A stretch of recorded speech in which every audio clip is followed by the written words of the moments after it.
Hello viewers, welcome to my নিপুরস kitchen. আজকে আমি তোমাদের দক্ষিণী পোলাওয়ের রেসিপি শেয়ার করছি। এখানে আমি বাদাম ভাজছি, আমি দেখিয়ে দিচ্ছি। বাদামটা খুব বেশি কড়া করে ভাজবো না। তার আগে এখানে আমি কাজু আর কিশমিশটা ভেজে নিয়েছি। এরপরে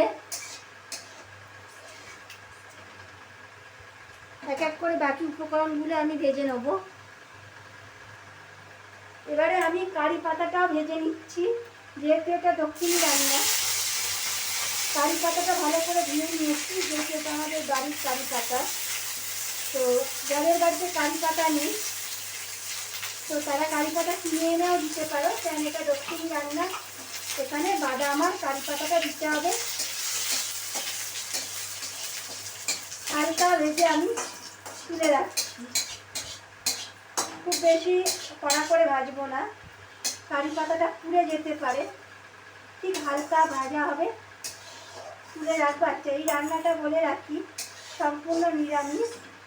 আমি দেখাচ্ছি, তোমরা কিন্তু চাইলে একটু পেঁয়াজ দিতে পারো, তো আমি এখানে নিরামিষ দেখাচ্ছি। এবার কড়ার মধ্যে যে তেলটা আছে, সেই তেলটা সাথে আমি আরও কিছু তেল অ্যাড করে দিচ্ছি। আমার বাকি উপকরণগুলো ভাজতে পারবো আমি। আরও আমি তেল দিয়ে দিলাম 2 টেবিল স্পুন। এবারে আমি সবজিগুলো দিয়ে নিচ্ছি। তো আমার কাছে পনির নেই, তাই আমি এবার নিউট্রেলাগুলো ভেজে নিচ্ছি সবার প্রথমে।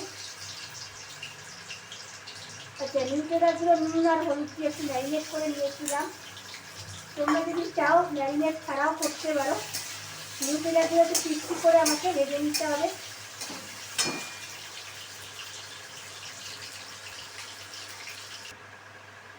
এবারে আমি প্রথমে দিয়ে দেবো টুকরো করে কেটে রাখা গাজর। আপনারা এখানে আপনাদের পছন্দ মতন সবজি দিতে পারেন। তো আমি এখানে গাজর নিয়ে নিয়েছি, গাজর আর তার সঙ্গে দিয়ে দিচ্ছি বিনস, একসাথে আমি দিয়ে দিচ্ছি। এগুলো হালকা স্যালো ফ্রাই করে আমাকে ভেজে নিতে হবে, তবে খেয়াল রাখবেন গাজর আর বিনস যেন কোনোভাবেই পুড়ে না যায়।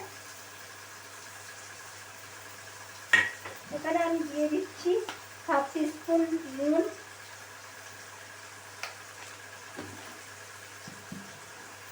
সবজিগুলো ভালোভাবে একটু নরম করে আমাকে ভাজতে হবে, যাতে সবজিগুলো পুড়েও না যায়, যাতে সবজিগুলো খুব সুন্দর একটা সফট হয়ে যায়। আচ্ছা, সবজিগুলো আমার নরম হয়ে গেছে কিনা আমি দেখে নিচ্ছি। তোমাদেরকে বলে রাখি সবজিগুলো কিন্তু কিছুটা নরম হয়ে গেছে। এবারে আমি বেল পেপারগুলো দিয়ে দিচ্ছি, গ্রিন বেল পেপার। তোমরা এখানে চাইলে রেড আর ইয়েলোটা ইউজ করতে পারো। তো আমার হাতের কাছে যা সবজি আছে আমি সেইটা দিয়ে আমি বানাচ্ছি। এখানে আমি আর নুন ইউজ করবো না। এগুলোকে দিয়ে আরও কিছুক্ষণ আমি মিশিয়ে নিচ্ছি। আবারও আমি চাপা দিয়ে ঢেকে দিচ্ছি। তাতে করে কী হবে, সবজিগুলো খুব নরম হয়ে যাবে। আর তোমাদেরকে বলে রাখি, যারা ফেসবুক থেকে দেখছো তারা পেজটি ফলো করে দাও, যাতে নিত্য নতুন ভিডিও পুজোর সময় যদি করা হয় তাহলে তোমরা দেখতে পাবে অবশ্যই। আর ইউটিউব থেকে দেখলে চ্যানেলটি প্লিজ সাবস্ক্রাইব করে দিও। আচ্ছা, সবজিগুলো আমার নরম হয়ে গেছে। আমি এরপরে দিয়ে দিচ্ছি 1 চামচ ঘি। যেহেতু এটা পোলাও, তাই আমি ঘিটা অ্যাড করে দিচ্ছি। এরপরে আমি একে একে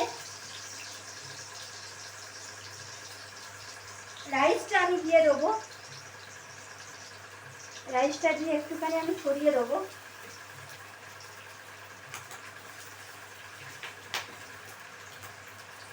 রাইসটা আমি আগে থেকে করে একটু ঝরঝরে করে নিয়েছিলাম।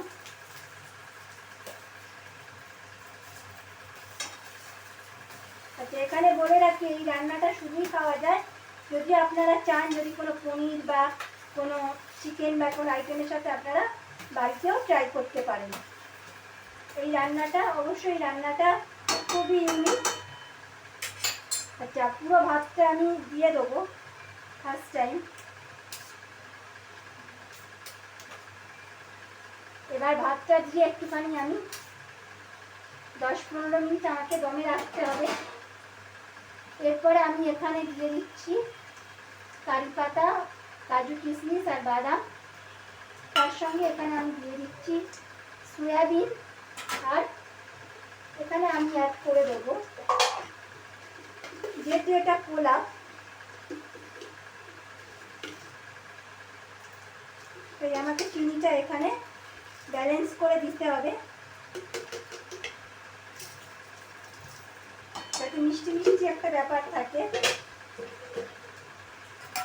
একটু মিষ্টি হবে এই রান্নাটা। এবার ঘিয়ের সাথে, পোলাওতে যেহেতু ঘি যাবে, আমি যেহেতু ভাতটা সেদ্ধ করার সময় নুন দিয়েছি, তাই এখানে আমি আর নুন দেব না। আচ্ছা, এবার আমি পোলাওয়ের মধ্যে গোলাপ জল, কেওড়ার জল আর অল্প একটু ফুড কালার মিশিয়ে আমি এখানে উপর থেকে অ্যাড করে দিচ্ছি। তোমরা চাইলে জাফরানও দিতে পারো। এবার এটাকে একটু ভালোভাবে আমাকে একটু মিশিয়ে নিতে হবে। তোমরা দেখতেই পাচ্ছ একটা কালারিং ব্যাপার চলে এসেছে। এবারে আমি সমস্ত উপকরণ দিয়ে ভালোভাবে আমি ঢাকনা দিয়ে ঢেকে দেবো। তো তার আগে একটা জিনিস আমার করে রাখা ভালো, এই যে পোলাওটা, এটা আমি টেস্টের জন্য, এটাও কিন্তু অপশনাল, তোমরা এটা বাড়িতে ট্রাই করতে পারো। যদি বাড়িতে কারোর কাছে জাফরান থাকে, জাফরান অবশ্যই দিও। জাফরান যদি না থাকে তাহলে অবশ্যই, যেহেতু এটা পোলাও, তাই জায়ফল এখানে গ্রেট করে আমি দিয়ে দিলাম। জায়ফলটা গ্রেট করে দেওয়ার ফলে পোলাওয়ের টেস্টটা একটু বেড়ে যাবে। এরপরে আমি গ্যাসের ফ্লেমটা লোতে রেখে এখানে আমি দমে রাখবো 15 মিনিট, তারপরে আমি ফিরে আসছি।